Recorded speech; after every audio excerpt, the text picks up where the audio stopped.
Good afternoon. आप सबका स्वागत है आपके अपने YouTube channel Faraz study group में। जैसा कि आप लोग से कहा गया था कि आज आप लोग का फिर से अपना पुराना लेक्चर जो ICSE क्लास 9 मैथ्स का चल रहा था, रेशनल और इरेशनल नंबर, उसी का कंटिन्यू किया जाएगा।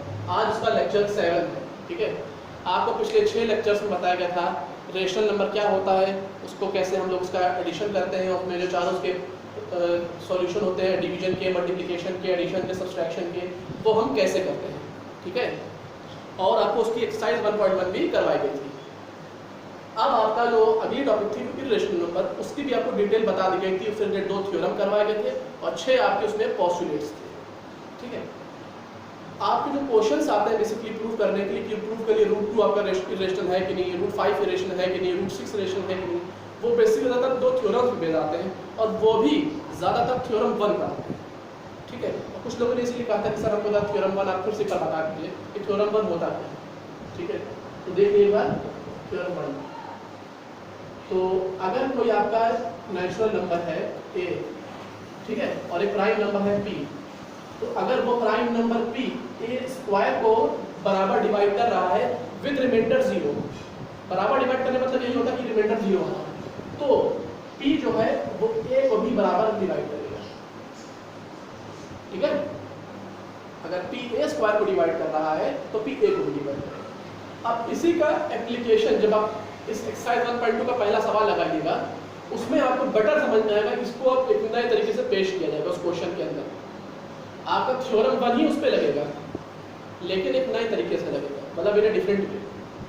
ठीक है, जिसको कहा जाता है जनरलाइजेशन। उसका जनरलाइजेशन कर दिया जाएगा कि वो कई जगह लग पाए, लाइन एक ही है लेकिन उसका जनरलाइजेशन कर दिया जाएगा, कई जगह उसको आप लगा सकते हैं। तो ये थ्योरम 1 बेसिकली था। ठीक है,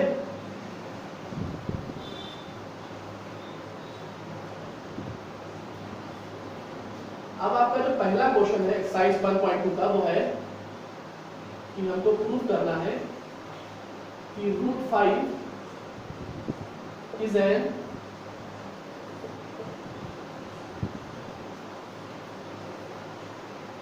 इरेशनल नंबर। इसका सॉल्यूशन। ठीक, अभी तक आप क्या प्रूव करते थे, किसी नंबर का इरेशनल नंबर प्रूव करना है।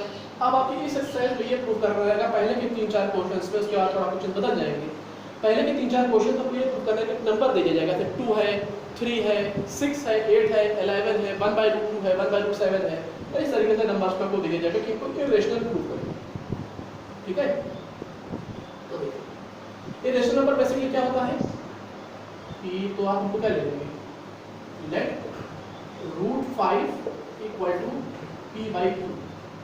हम ये प्रूव करेंगे कि इरेशनल नंबर है। अगर ये चीज प्रूव हो जा रही है कि इरेशनल है तो उसका मतलब हमारा जो क्वेश्चन दिया था वो गलत। लेकिन अगर हम प्रूव नहीं कर पा रहे कि रेशनल नहीं है, तो अगर कोई नंबर रेशनल नहीं होगा तो दूसरी इसकी चॉइस क्या है कि वो इरेशनल होगा। ठीक है, तो ये आपका बचा, दोनों तरफ स्क्वायर कर देंगे तो 5 equal to p square upon q square. ठीक है, ये हो जाएगा p square equal to 5q square, 5q square. ठीक है, इतना समझ आएगा कि हम लोग ये मान लेंगे कि रूट 5 जो है वो p/2 के बराबर है और फिर दोनों तरफ स्क्वायर कर दिया जाएगा, स्क्वायरिंग ऑन बोथ साइड्स। तो उसके बाद आपको क्या मिलेगा, रूट 5 5 बन जाएगा और p/2 आपका p square upon q square बन जाएगा। ठीक है,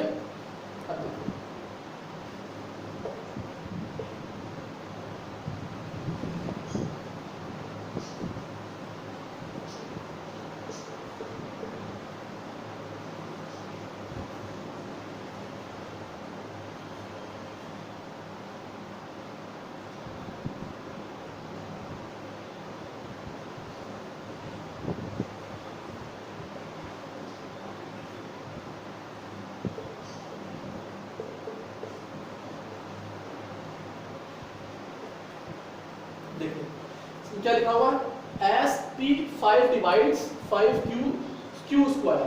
ठीक है, अगर किसी नंबर के साथ लिखा हुआ है, जैसे मान लीजिए 2x, किसी नंबर ये लिखा हुआ 2x, तो हम क्या कर सकते हैं, x 2 से डिवाइड हो रहा है, मतलब जो भी ये नंबर लिखा हुआ है, ठीक है, ये नंबर 2 से डिवाइड हो रहा है।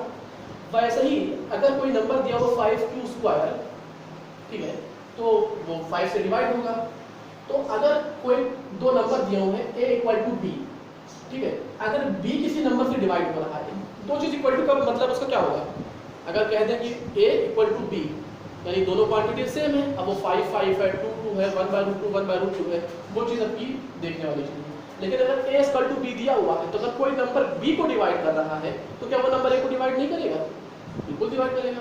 तो अगर 5 q स्क्वायर को डिवाइड कर रहा है as p divides q square, so 5 will also divide p square.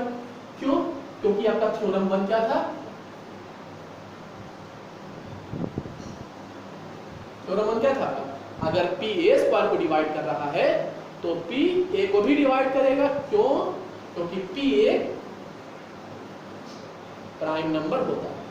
ठीक है, समझ पाया? इसका इस क्वेश्चन का भी पहला पार्ट है, थोड़ा लॉन्ग क्वेश्चन है कि देखिए सबसे पहले इसमें ये किया जाएगा कि √5 को हम p/q ले लेंगे, ठीक है, और उसके बाद फिर आप दोनों तरफ स्क्वायर करके 5 = p square upon q square, और फिर इसको इस तरह से लिख करके p स्क्वायर = 5 q स्क्वायर इधर ले जाएंगे तो हो जाएगा p स्क्वायर = 5 q स्क्वायर। उसके बाद फिर अगर 5 q स्क्वायर को डिवाइड कर रहा है बराबर तो 5 p स्क्वायर को भी डिवाइड करेगा। ठीक है, a = p इस मेथड से। ये चीज को ध्यान रखने की जरूरत है कि अगर दो क्वांटिटी सेम है और कोई नंबर अगर एक क्वांटिटी को डिवाइड कर रहा है तो वो नंबर दूसरी क्वांटिटी को भी डिवाइड करेगा। ठीक है, क्यों? क्योंकि वही तो आपका थ्योरम 1 होता है। ठीक है,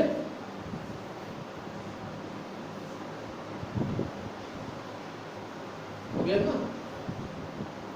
इतना पार्ट आप लोग इसका मेरे स्क्रीनशॉट कर लेंगे, उसको ताकि इसका आगे पता करना हो। ओके,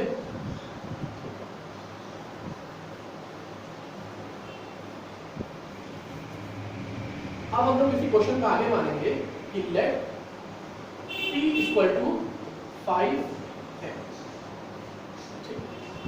अभी आपको जब क्वेश्चन कंप्लीट होगा तब समझ में आएगा कि m क्यों हमने लिया। अब क्या किया जाएगा? ये क्या किया गया? इसमें क्या किया गया? इसमें दोनों तरफ स्क्वायर कर दिया गया है। ठीक है,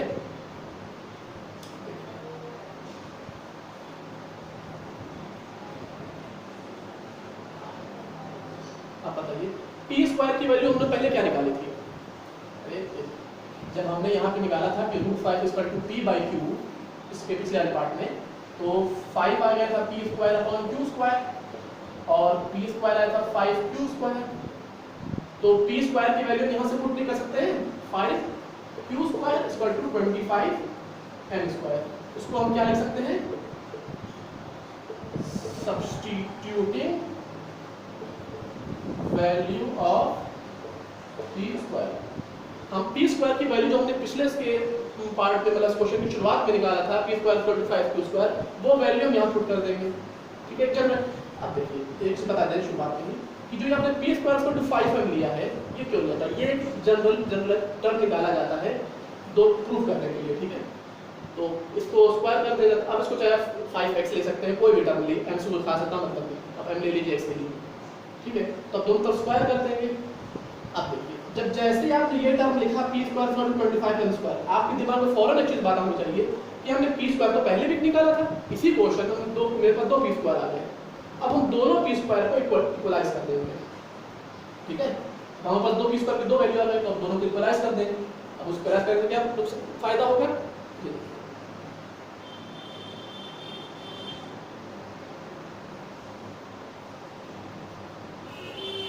ये क्या लिखा?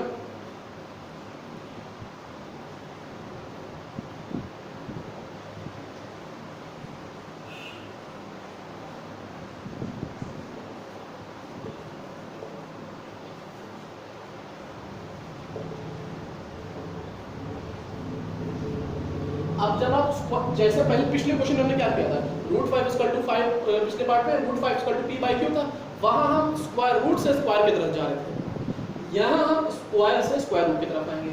ये आपने पार्ट लिखा q = √5m। ठीक है,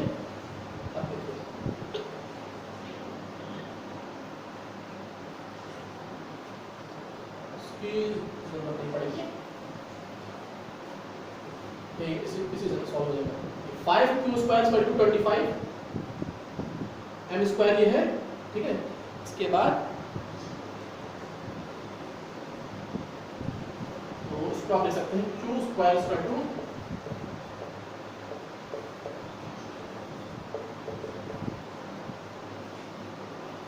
आगे ये टर्म से ना 5 हम इधर ले जाएंगे तो ये डिवाइड हो जाएगा, ये बचेगा Q square equal to 5n square.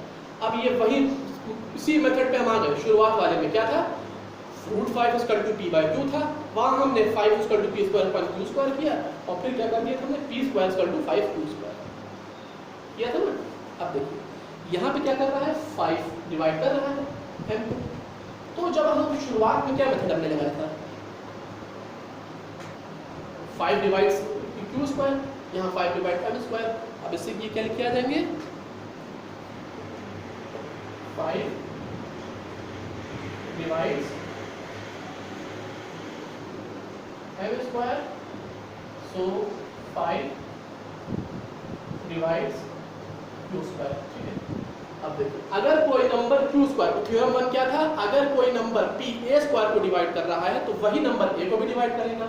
तो अगर 5 आपका, ये जिस आई रिप्रेजेंट किया, जैसे पिछले वाले पार्ट में हमने क्या किया था, root 5 equal to p by q था और वहां पे आपने 5 equal to p square upon q square को उधर ट्रांसफर किया तो p square equal to 5q square हो गया था।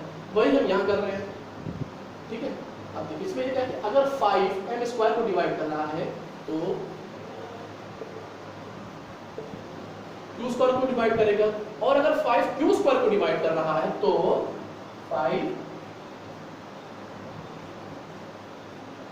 क्यों, क्योंकि अगर कोई number p prime number p a square को डिवाइड कर रहा है तो वही प्राइम नंबर p हमारा a को भी तो डिवाइड करेगा, वो तो चीज उससे बदलेगी नहीं। ठीक है, ये आपका यही थ्योरम 1 था, तो इसलिए बेसिकली ये कि थ्योरम 1 याद होना चाहिए इसका। ठीक है, तो अब आपका लास्ट में क्या बचा, देखिए p और q के पास कोई कॉमन फैक्टर नहीं है, इसके अलावा पहले वाले में क्या लिखा, यही इसी पॉइंट पे लिखा था 5 डिवाइड्स p, और इस पॉइंट में क्या लिखा है 5 डिवाइड्स q। अब p और q के पास आपको बेसिकली करना ये है, अगर ये प्रूव हो जाता है कि p और q के पास 5 के अलावा कोई कॉमन फैक्टर है तो वो रेशनल होगा, और अगर उसके अलावा कोई कॉमन फैक्टर नहीं है तो वो इरेशनल होगा। और हमने ये प्रूव किया कि नहीं किया, पहले हमने लिखा था कि 5 डिवाइड्स p स्क्वायर यानी 5 डिवाइड्स p, और हमने अब क्या निकाला 5 डिवाइड्स q स्क्वायर यानी 5 डिवाइड्स q, तो हमारा चीज आ जा रही है। Therefore root 5 is an irrational number. ठीक है, थोड़ा लॉन्ग क्वेश्चन था, जनरली पहला सवाल था। जब ये सवाल को समझ में आ जाएगा रूट 5 का, तो सेम मेथड हम लगा सकते हैं किसी भी ऑड टर्म पे। वो ऑड टर्म आपका रूट 1 हो जाए, रूट 3 हो जाए, रूट 5 हो जाए, रूट 7 हो जाए, रूट 9 हो जाए, रूट 11 हो जाए, किसी भी ऑड टर्म पर ये मेथड लगा सकते हैं। इवन के लिए अलग मेथड होता है। ठीक है, अलग क्या होता है, सेम होता है, बस थोड़ा सा फर्क उसमें होता है। तो जब लगाएंगे तब फर्क पता चलेगा। शुरुआत से फिर सिग्नल्स को देखते हैं। सबसे पहले हमने क्या किया कि रूट 5 को हमने p बाई q माना, फिर हमने 5 को दो तरफ स्क्वायर करके 5 को p square upon q square लिखा, और फिर q स्क्वायर को ट्रांसफर करके उधर p square equal to 5q square लिख दिया। ठीक है, तब हमने क्या लिखा, क्योंकि 5q स्क्वायर को डिवाइड कर रहा था तो 5p स्क्वायर को भी डिवाइड कर रहा है, और अगर 5p स्क्वायर को भी डिवाइड कर रहा है तो 5p को भी डिवाइड करेगा। क्यों, क्योंकि थ्योरम 1 में था कि कोई नंबर प्राइम नंबर p है, हमने यहाँ ये माना है। बेसिकली एक लाइन ये लिखना मत भूलिएगा कि 5 जो आपका है ये प्राइम नंबर है। ठीक है, तो प्राइम नंबर p जो है अगर a स्क्वायर को डिवाइड कर रहा है, if prime number p divides a square then prime number p will also divides a। तो यहाँ पे प्रूव हो रहा है कि 5 अगर p स्क्वायर को डिवाइड कर रहा है तो 5p को भी डिवाइड करेगा। वही सेम मेथड हमने उठा करके यहाँ लगा दिया। अब वही सेम चीज हम सेकंड पार्ट में तो लगा नहीं सकते थे, तो उसमें हम क्या करेंगे, p को हम मान लेंगे 5m, तो p स्क्वायर इक्वल टू हो जाएगा 25m स्क्वायर। ठीक है, अब p स्क्वायर की वैल्यू हमने पहले पार्ट में निकाली थी, वो 5q स्क्वायर होती है, वो हम यहाँ पुट कर देंगे। अब उससे निकल के यहाँ ये आएगा q square equal to 5m square. तो अगर 5m स्क्वायर को डिवाइड कर रहा है तो 5q स्क्वायर को डिवाइड करेगा, एंड इफ 5q स्क्वायर को डिवाइड कर रहा है तो 5q को भी डिवाइड करेगा। और यही हमारा सवाल था इरेशनल नंबर के लिए कि उस दोनों नंबर्स के पास, यानी जो आपका बेसिकली ये होता है p अपॉन q के अलावा पास, इसके अलावा 5 के अलावा कोई कॉमन फैक्टर नहीं होना चाहिए। अगर कॉमन फैक्टर 5 के अलावा आ रहा है तो वो रेशनल होगा, और अगर नहीं आ रहा है तो वो इरेशनल होगा। ठीक है, ये आपका पहला सवाल था कि proof root 5 is an rational number. ठीक है, इसको आप एक बार उसको गो थ्रू कर लीजिए, समझ में आ जाएगा। ठीक है, हो गया।